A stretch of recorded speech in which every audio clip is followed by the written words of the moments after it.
All right, so the next match, here's take two, because my phone fucking randomly fell. So Shera and Madman Fulton come out and bitch about them being barred from the Ultimate X match. Right, from ringside for that one. Right, and we're like, 3-4 matches deep at this point, right. And there's no reason for them to have a moan about this. Right. So then FinJuice come back. Number one, it's great to see, and as Peanut Gallery said, it was just an excuse for them to come back and have a match. I mean, it was fine. It was 1 minute and 15 seconds. Yeah.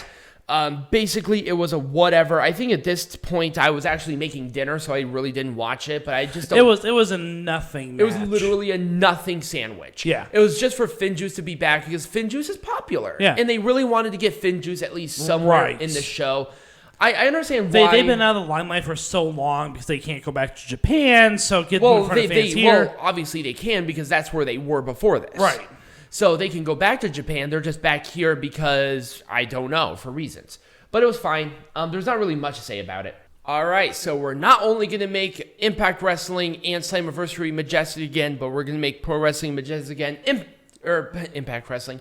Peanut Gallery. Let's talk about the opening match. Fire and Flava, Havok and Rosemary. What do you got? How are you going to make this majestic again? Let's talk about the fact that NWA is bringing back the women's tag team champions. They never had a women's tag team champions. They did back in the 70s. No, they did not. They did. They did not. The NWA did, yes. No, they did not. They did. They did not. It actually was transferred to the WWF. Yeah, but it was not. They were... You know what? I'm not going to argue. They were the NWA Women's Tag Team Champions. Nope. They were in existence until like 1979. You really want to at me with this, brah? Wrong. Actually, I don't know. Today's just been one of those days why don't you look it up? Because I'm not going to sit here and bitch about it. You should have had your shit down here. It's upstairs. Well, I don't need to have my shit down here anyways. So anyway, this match, it was exactly where it needed to be on the pre-show. I don't know what you can do. I feel like them bringing back these titles was a mistake. I'm sorry.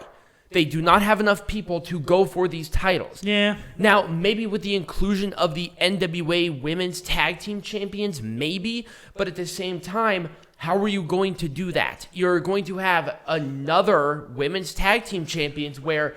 Just have a women's tag team champions that span between AEW, Impact Wrestling, NWA, AAA, all of these different places instead of the knockouts. In the NWA, you're going to oversaturate the market, and they're already doing that. I don't think so. But anyways, I'm sorry. These are my personal opinions, so people don't bitch. Anyway. I had somebody saying that our representation, saying that Jonathan Gresham being the best representative of the pure division was a mistake, but it's like, it's an opinion. This is an opinion. Unfortunately, our opinions are right. Anyway. Let's talk about where our opinions should have been right. Omega should have lost this belt. If he is as injured as he claims to be, he should have dropped the belt to fucking Sami fucking Callihan. He is not finessing as he usually does. He is trying his best, but you can tell Kenny Omega needs some time to heal. Give him like 6 months. The wrestling industry will be fine without him. I understand. They're trying their best to compete with WWE because of Reigns. I get it. But at the same time, you've already competed with the WWE and you're doing fantastic. Omega's back is injured. His knees are injured. If you continue, you want him to walk out on a stretcher and have him vacate all the titles? I'd rather not. Right. And we had this same thing. So we actually talked about this earlier about McGregor's hyperextension in his legs. You're going to have another situation like this if you continue it. Unless Omega's injuries are not as bad as what I've heard. Unless they're not that bad. He's doing stem cell therapy, and he's saying he's feeling better, but at the same time, it's still not his finesse. He needs a rest. And him dropping this belt right now at Slammiversary to somebody who has defined Impact Wrestling for the last, 4 years? Sami Callihan is one of the best characters in the history of wrestling. If you wanted me to be personally speaking, it should have been Moose too. It should have been Moose. It should have been Moose. But if given the same circumstances, Callihan should have been the guy. Oh, yeah. Because then Omega did not lose in a pure wrestling match. He lost in a no DQ match. So Callihan would have had the belt. Omega could have taken the rest from that fucking schedule, being their world title holder. Right. I mean, we're doing this not saying against, because at some point, Kenny Omega is... at some point in time, a person's health takes precedence over business. Right. And that right now, that's what's going on here. I mean, it is. I'm sorry. Right, it is. Anyway, I can't do anything about this. They built There's this nothing. perfectly. This is a perfect. They built It was a this great way. perfectly. It was a great way to establish new rivals for the division as well. They had a 5-way match where it ended in a draw, where all of them had they had all of the same credibility to go for this title, and they did it great. Perfect placement of the match, perfect timing of pretty much everything. There were some fuck ups with Ace Austin and I think it was Chris Bay with the cutter. That one was a little fucked up, but I'll give some. That's obviously just like one itty bitty mistake in a match that was very good. Everybody looked awesome in this match. Crowd was hot for it. I can't really say anything bad about it. No. Josh Alexander, I think. Here's my thing. Josh Alexander, I believe, has gone away from the North as a team. He has come into his own. He has come into his own. Absolutely. Yep. Okay, this one was kind of weird for me. Once again, I was going to bitch about this, so I'm going to now. They are doing Moose dirty right now. Oh God, yes. The thing is, what if this is Moose saying in the future that he becomes the mega heel because he knows that he's being screwed? Maybe, but at the same time, okay, I like Chris Sabin. I really do. I do too. And honestly, with this win, he is the next logical contender for Bound for Glory. Chris Sabin deserves and especially a world title match. Especially a TNA original like Sabin. He's not going to get it at Bound for Glory. I think he should. He's not going to. I wish he would. It's not going to happen. Of anybody to go for the Impact World Champion at Bound for Glory, Chris Sabin is the most logical choice right now. But it's not going to happen. Unfortunately, it probably It's going to be an Impact Plus special. If you want this shit to be... Just like the Jay White. The Jay White match is going to happen on Impact, the 31st. Right. Impact Wrestling, if you want this shit to be majestic again, you're going to put Chris Sabin in for the world title at Bound for Glory. You're not going to use this bullshit Impact Plus bullshit. Because you know and I know nobody watches it. Anyway. That's true. I don't watch it. Right. If you want to do something with Omega and White, great. Book that for the Impact Plus because they will get more subscriptions. And if you want us to watch it, we're more than happy to take your Patreon money. We'll take Patreon money, or if Impact Wrestling wants to hire us for some common sense fucking wrestling, just let us fucking know. Right. We're not racist like Cornette. Anyway. Or like, D'Lo Brown's not racist, but... D'Lo Brown's awesome. What are you talking about? D'Lo Brown is the bee's knees. Right. He's the bee's knees to the knees. Anyway. Nation of Domination. Anyway, the match itself was fine. I thought it told a good story, but at the same time, Chris Sabin winning, I just feel like with Moose, they're really devaluing him. All right, here we go. I was kind of disappointed. I was. Here's the thing. Let's talk about this in general. I like Thunder Rosa. Don't get me wrong. So number 1, she follows me on Twitter. Number 2, I think she's really hot. Number 3.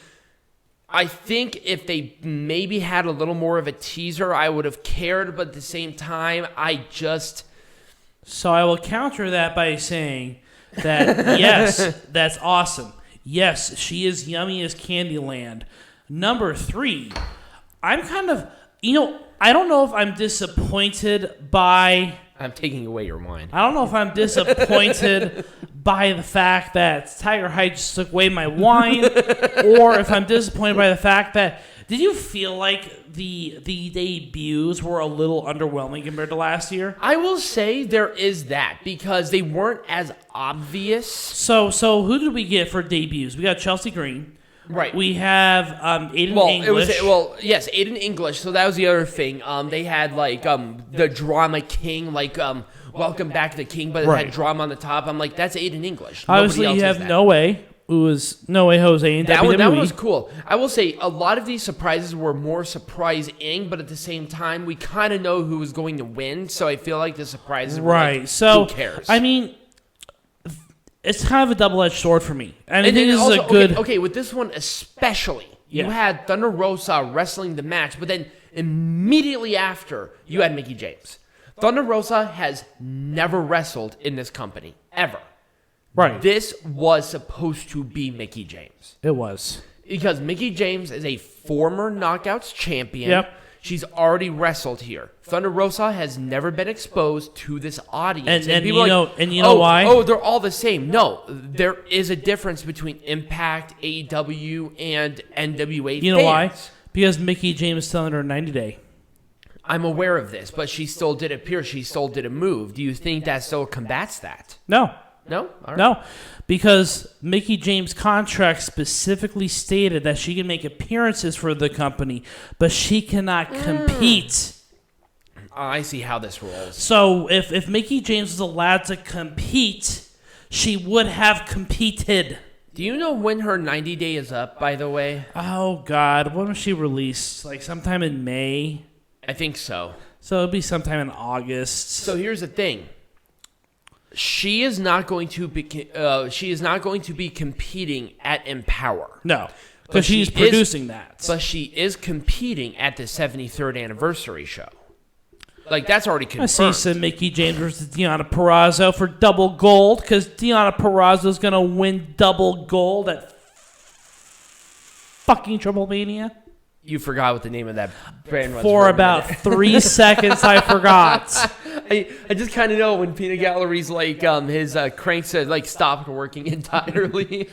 But anyway, I did like the match. I feel like it was a little overwhelming because then you had Mickie James come out and that kind of devalued like the thing of Thunder Rosa being on this show. Okay. Number one, I thought them adding No Way to this match was a very good idea. His name was No Way. I said No Way. I know. I did not say No Way. It's okay. It's okay. You don't have to say No Way. H. J. Whatever. Apparently, Peanut Gallery does not know how to spell.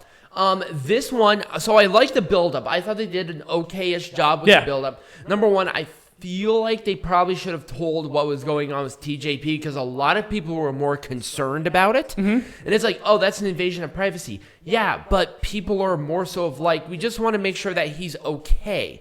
Because why? If he was just taken off because he was taken off, that's stupid. Right.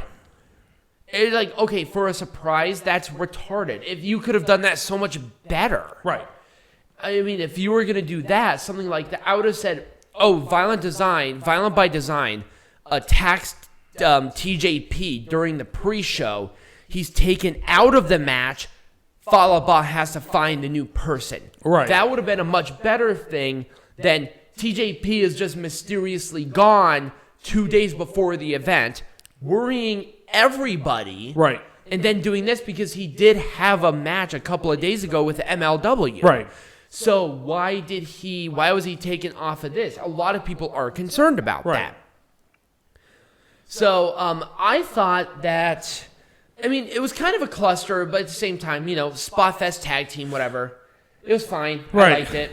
There wasn't really much I could have changed other than that, to be honest with you. I thought they did an okay job with this.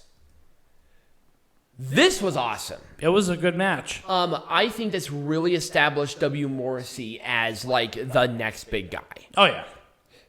To take out the heart and soul of Impact Wrestling, despite them having Chris Sabin, whatever, it's fine. Or James Storm, whatever, it's fine. It's not like they're originals or anything. Or Eric Young, oh whatever, it's fine. It's fine. Anyway, Eddie Edwards, he's the proverbial loser, so we'll just keep it at that.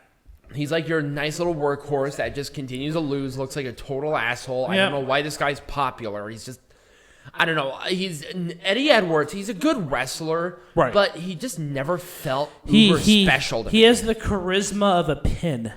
He really does. Now, him as a heel, I like heel Eddie Edwards. Oh, yeah. Like crazy Eddie Edwards is awesome. But then he turned babyface, and he's kind of lame. No one cares about him. Right. Exactly. W. Morrissey has charisma up the ass now. Right. It's tall Edge. Right. Jesus. He looks like Edge. He looks like Edge, but he works awesome. Really plays to that. He is explosive and fast. Yep. His promos are excellent. He looks physically amazing. And, I mean, honestly, if I was going to sign anybody and build a company around him, W. Morrissey would make pro wrestling majestic again. Right. Anyways, let's move on to the next match because I feel like we're saying we're welcome. Nope. Okay. Myers, Dashwood. So it was all about Myers. Why? What? I don't understand the point. I literally It was did not all about understand Myers the point. and Cardona. That's it. That's all it was. There was no point of Dashwood and Chelsea Green to be in there other than to have Chelsea Green in there. That was it. That was pretty much it. Yep. This match was not making pro wrestling majestic again. Not at all. Zero. But you're gonna have Myers and Cardona. If you wanted something really cool with this, with the heated rivalry with Cardona and Myers, because they have a great rivalry. I would have done something cool like Falls Count Anywhere, hardcore, unsanctioned fight. That's what I would have done. They're saving that for Battle Glory. So awesome. So I think that's actually it. So that's how you fucking make this shit majestic again. So when we come back, Peanut Gallery, we're gonna have an open-ended discussion about the King of the Mountain match. we are.